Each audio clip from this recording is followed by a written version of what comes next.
I worked with a client once that paid me to manage her social media, but was also constantly battling me on, do I really need this? I mean, do you want leads and traffic and clients and revenue? Let's talk why social media marketing is important for any business.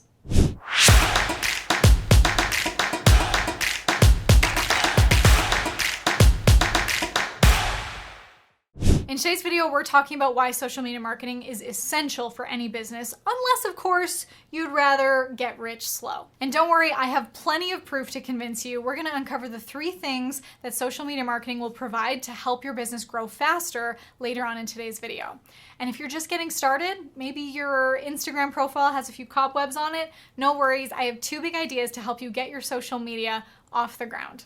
Here's why social media marketing is essential for any business. The most basic reason is because your target audience is online, no matter your niche. I know that it was popular years ago to do direct mail and postcards and billboards, but these are the times. We can't even track the data of how many people are going to get that little postcard in the mail, how many people actually saw it, and as a result called or booked or bought something from that business. I know for me personally, observing my own behavior as a content consumer, when I get flyers or something in the mail, they go straight into the recycle, and unfortunately, the money that they spent down the drain. I know that with social media, I at least have the data and the metrics to make data-driven decisions to know what's gonna work and what I can get the most ROI from. When I first started my business, I was a social media marketer and I had a client with a plumbing business, and we came up with some really innovative ideas to help them market themselves on social media. And this helped them to stand out from any other plumbing business in town,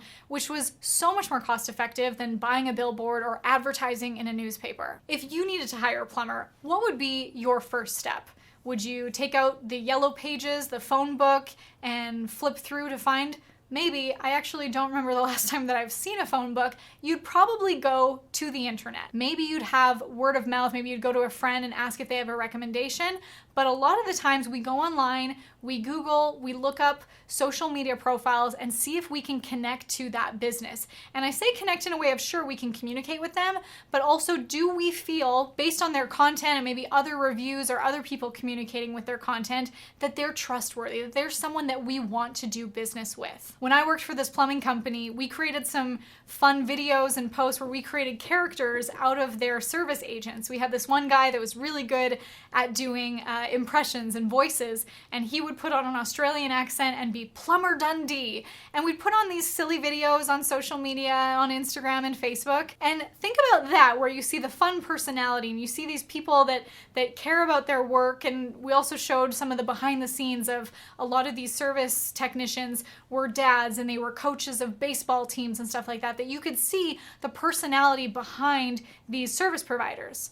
Compare that to maybe a social media platform where someone isn't posting at all. Which one are you going to choose? Maybe the one where you see the humans behind the business and see how much they care. For me as a social media manager, I wanted to shout them from the rooftops because I fell in love with their characteristics and their charm because they were so in love with what they did. So if you're using social media for your business right now, I'd love to hear from you. Like, what are you doing on your favorite platform? How are you sharing your personality? Let me know in the comments below. Now, as you're growing on social media, there's 3 things that are gonna help your business to grow. There's 3 things that you need: lead generation, lead nurture, and lead conversion. We are not creating content for the sake of content, just throwing out some fun facts or random memes or anything.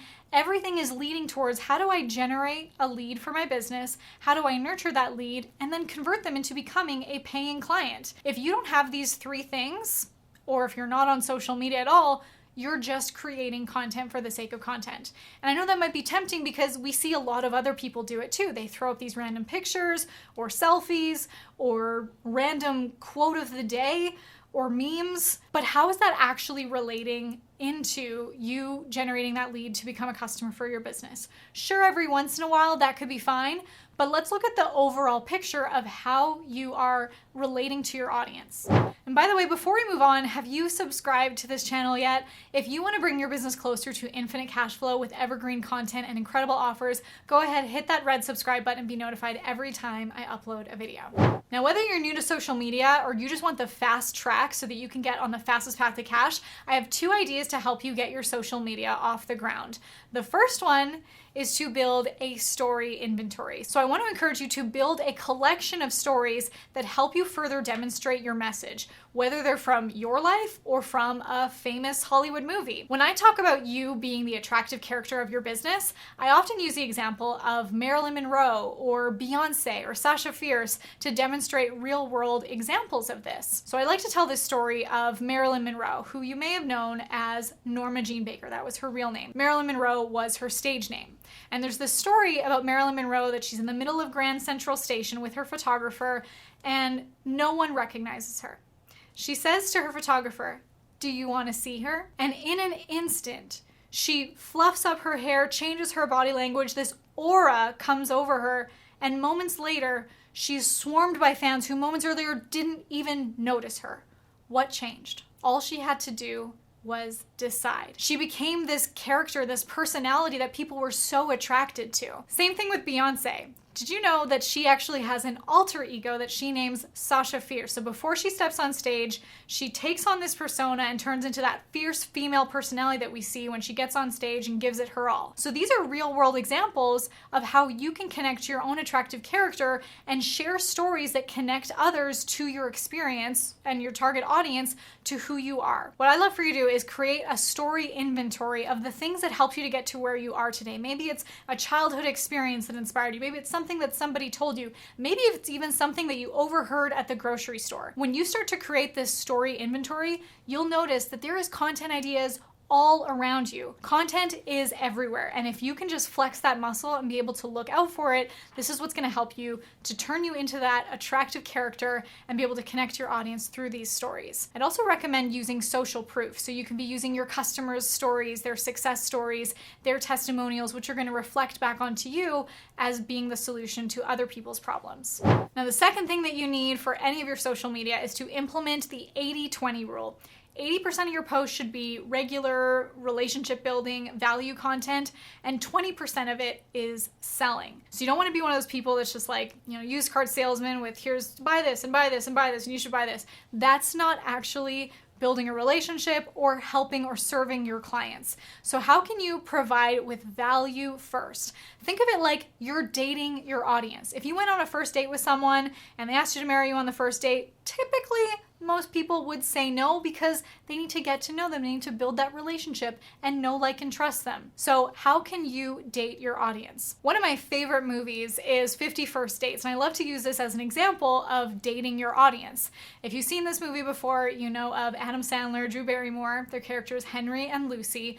And Henry likes Lucy, he's trying to date her, but what he doesn't realize is that she has short-term memory loss. So he might see her and they have a wonderful day together, but then the next day it's like her memory is just erased. And if he goes up to her at the breakfast restaurant and he tries to make a Waffle House out of her waffles and she's offended. She's like, "I don't even know you. Why are you touching my food? What are you doing?" His advances, which normally would have been accepted and maybe even welcomed because of their previous experience, now become offensive. So think about this for yourself, that you have to be dating your audience, and it's not that they have short-term memory loss, but we do have short attention spans, and there's a ton of other content. We're oversaturated with content that you need to stand out and continue to make that impression on your audience by showing up where they need you to show up. Social media marketing is so important for any business. This is what's going to help you to scale your business to 6, 7, even 8 figures. These are the strategies that I and my clients use every single day. And I want to share more of that cash flow knowledge with you. I want to show you the step-by-step process of building 3 unique offers in your business that will pave the way for infinite cash flow and help you to effortlessly ascend your audience from hello to high ticket. So if you're ready to jump in on the fastest path to cash, I'd love for you to join me for my next free private training where I will break it all down for you and even show you our done-for-you systems that you can implement right in your business to scale it. So you can do that right now by going to hellotohighticket.com or go click on the link in the description below. I'll see you there.